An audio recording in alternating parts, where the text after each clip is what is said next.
Hello les amis, j'espère que vous allez bien. Pour ma part, je vais très bien. Thomas Sankara n'est plus une personnalité à présenter. Sa mort a été et demeure une grande perte non seulement pour le Burkina Faso dont il était natif, mais pour l'Afrique dont il est un digne fils.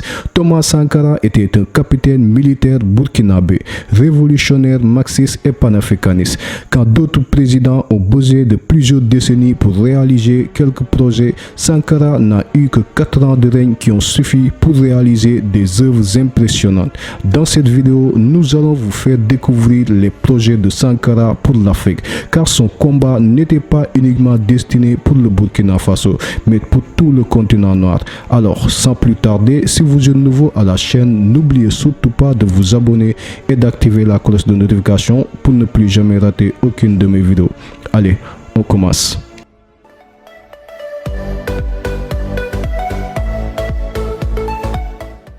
De son vrai nom, Thomas Isidore Noël Sankara est né le 21 décembre 1949 à Yako, en Haute-Volta, dans une famille chrétienne de 14 enfants. Il est issu de l'ethnie Peul Mossi, l'ethnie majoritaire au Burkina Faso. Son père, décédé le 4 août 2006, fut prisonnier comme tirailleur dans la Seconde Guerre mondiale. Et sa mère Marguerite est décédée le 6 mars 2000. De 1983 à 1987, il fut le président du Burkina Faso, considéré par ses partisans comme une figure charismatique et iconique de la révolution. Il a été surnommé le Che Guevara africain.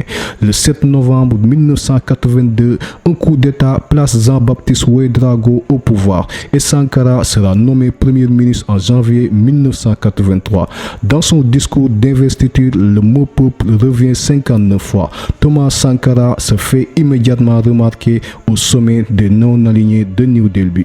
Blaise Compaoré, son ami d'alors, organise un coup d'État le 4 août 1983, puis le peuple burkinabé force Thomas Sankara à prendre le pouvoir. Le 4 août 1984, il change le nom de son pays qui était de Haute-Volta, un nom hérité de la colonisation en Burkina Faso, qui veut simplement dire la terre des hommes intègres. Sur le plan de la santé, Thomas Sankara avait décidé de créer dans chaque localité un poste de santé. Il a aussi fait vacciner 2,5 millions d'enfants contre la méningite, la fièvre jaune et la rougeole. En quelques semaines, Thomas Sankara a obligé les fonctionnaires à offrir un mois de leur salaire pour des projets publics et a refusé d'utiliser la climatisation de son bureau au motif que ce luxe n'était accessible qu'à une poignée de Burkinabés.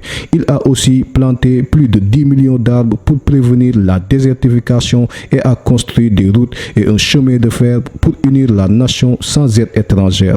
Sankara avait nommé des femmes à des postes gouvernementaux, les encourageant à travailler. Il a aussi lancé des recrutements pour les femmes dans l'armée et elles avaient le droit à un congé de maternité pendant leurs études. Il a interdit les mutilations génitales féminines, les mariages forcés et la polygamie. Sankara a vendu la flotte gouvernementale de voitures Mercedes et a fait de la Renault R5 la voiture la moins chère vendue au Burkina Faso à l'époque. La voiture de service officiel des ministres. Il a aussi réduit les salaires de tous les fonctionnaires, y compris les siens, et a interdit aux membres du gouvernement l'utilisation des chauffeurs et des billets d'avion de première classe. Sankara avait redistribué les terres des propriétaires féodaux pour les offrir aux paysans. En 3 ans seulement, la production de blé est passée de 1700 kg par hectare à 3800 kg par hectare, ce qui a rendu le pays autosuffisant sur le plan alimentaire. Il s'est opposé à l'aide étrangère en déclarant la phrase suivante, je cite, « Celui qui vous nourrit vous contrôle ». Fin de citation. Pour lui, tout ce que les habitants du Burkina mangent doit être produit au Burkina et non à l'extérieur. Le Burkina avait commencé alors à changer de visage. Même les paysans qui ne savaient pas lire ni écrire auparavant, des cours leur ont été proposés pour qu'ils puissent savoir les enjeux économiques. Et ce qui est plus étonnant sur la politique de Sankara, c'est qu'il avait adopté la politique de Cheikh Anta Diop, c'est-à-dire faire apprendre la langue du pays. Les langues burkinabées ont été intégrées dans le système scolaire pour mieux former la jeunesse. Selon Sankara, cela permettrait de mieux comprendre le civisme et le patriotisme. Tout cela pour fabriquer des citoyens modèles. Sur le plan financier, Sankara interdit le financement de l'organisation financière telle que la Banque mondiale ou le FMI. Pour lui, tous les projets qui doivent être établis au sein du pays doivent être financés par la population burkinabé eux-mêmes. Selon lui, tous les citoyens doivent cotiser chaque année 800 francs et c'est cet fonds qui va financer certains projets et aider les personnes les plus démunies. Thomas Sankara ne se limitera pas là. Il voulait aussi que tous les pays africains fassent la même chose, c'est-à-dire financer leurs propres projets sans autant se dépendre de l'Occident et ne pas s'écrouler sous le poids de la dette. D'ailleurs, il avait même engagé un combat pour que les dettes des pays africains ne soient pas payées. Sankara s'est exprimé lors des forums de l'Organisation de l'Unité africaine, s'opposant au néocolonialisme.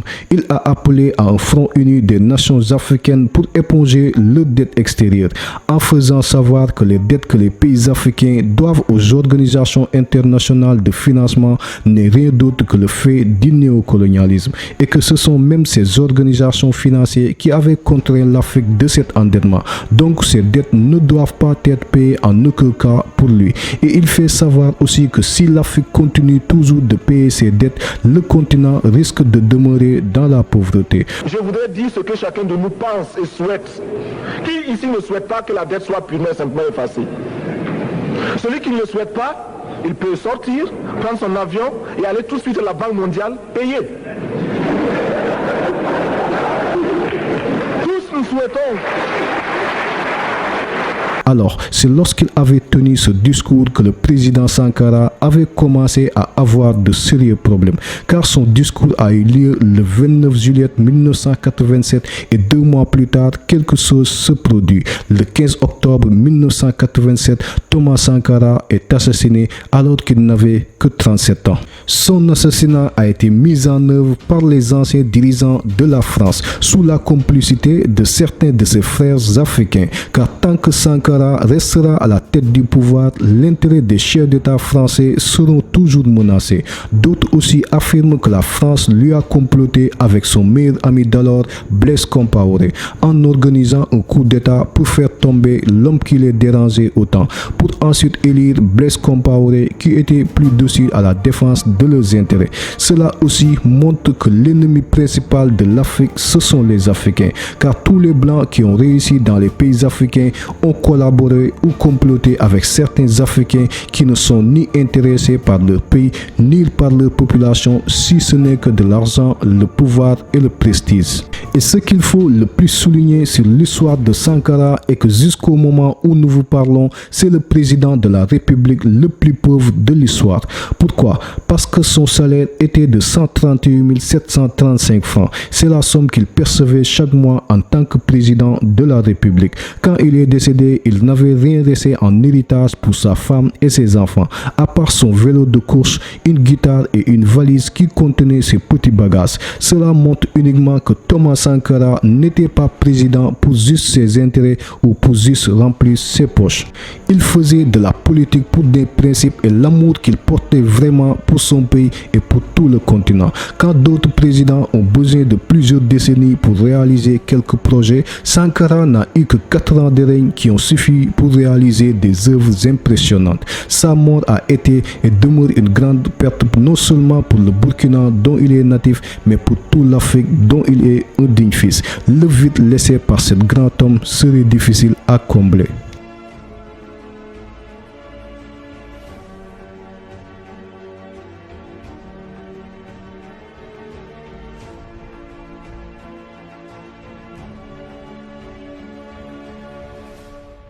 Allez les amis, c'était tout pour aujourd'hui. J'espère que cette vidéo vous a beaucoup intéressé. Si c'est le cas, laissez un pouce bleu en l'air et dites-nous dans les commentaires ce que vous pensez des projets de Thomas Sankara. Et si vous êtes nouveau à la chaîne, n'oubliez surtout pas de vous abonner et d'activer la cloche de notification pour ne plus jamais rater aucune de mes vidéos. D'ici là, prenez soin de vous. Je vous dis merci et à très bientôt. Ciao.